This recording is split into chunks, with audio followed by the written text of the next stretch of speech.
Le mois de Ramadan est une période de pénitence et de repentance pour les fidèles musulmans du monde entier. À cette occasion, la plupart des complexes hôteliers, des discothèques et même des salons de beauté changent leur contexte de travail. Ils s'adaptent à la circonstance du mois saint. On a une planning très spéciale pendant le mois de Carême. Comme je vous l'ai dit tantôt, la fréquentation réduit beaucoup, si il faut même à 80% pendant le mois de Carême, parce que tout le monde est, je veux dire, à 90% musulman.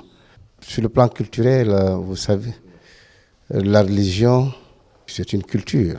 On s'adapte selon le mois saint, selon ce qui est dit dans le Coran. Donc il n'y a pas une particularité. Vous savez, la religion musulmane nous impose beaucoup de choses dans ce mois, notamment la retenue, et de tout ce qui est du plaisir, de s'abstenir de tout ce qui est du plaisir, de loisir. Certains profitent de l'opportunité pour rénover leur local et faire des retouches de par-ci et de par-là pour satisfaire la clientèle après le mois saint. C'est un centre de travail, de tourisme et d'affaires. C'est pour faire plaisir à nos visiteurs, hein, et montrer que la Guinée est un pays de culture, bien qu'il y ait des diversités différentes. Vous voyez, tout ça c'est fait en Guinée ici par nos sculpteurs guinéens. Donc quand on reçoit des touristes, quand on est ouvert au tourisme, mais il faut vendre l'image de la Guinée. Nous avons des sculpteurs, nous avons une culture spéciale à nous. Depuis le début de ce mois de Ramadan, en fait, toute la clientèle a diminué. On ne reçoit pas de clients. Et bon, à cette occasion, donc, nous profitons de faire des rénovations. Comme vous le constatez dans la piscine ici, nous sommes en train de faire l'entretien là-bas. Il y a des ménages à faire par-ci, par-là. La discothèque qui est là, elle ne se remplit pas si ce n'est pas les week-ends. Donc nous sommes en train de prendre des mesures pour pouvoir résoudre ces problèmes, surtout de côté clientèle. Côté culturel, nous avons la boîte de nuit, nous avons aussi le plein air où les gens viennent pour se récréer. Il y a aussi la piscine, tout ça là. Donc on préfère régler tous ces problèmes et pour satisfaire mieux nos clients juste après la fête.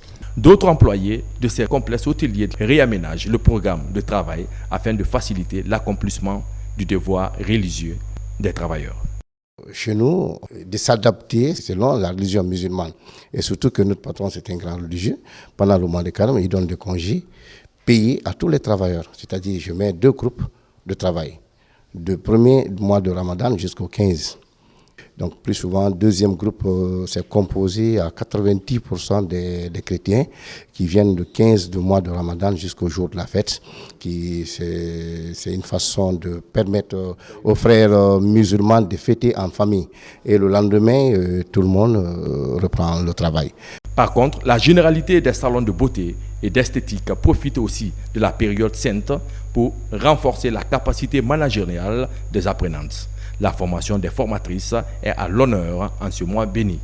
Je veux connaître un autre métier, comme ça, même si je n'aurai pas de travail ailleurs, mais quand j'ai un métier propre à moi, comme ça, je pense que ça pourra aller. J'ai beaucoup appris, franchement, parce que là, je connais maintenant la différence des fonds de teint. Je sais quel genre de fond de teint je dois utiliser par telle peau, par telle peau. Là, je connais ça. Le mois de Ramadan est une opportunité pour certains complexes hôteliers de la capitale, des discothèques et des salons de beauté. Par contre, d'autres tirent le diable par la queue.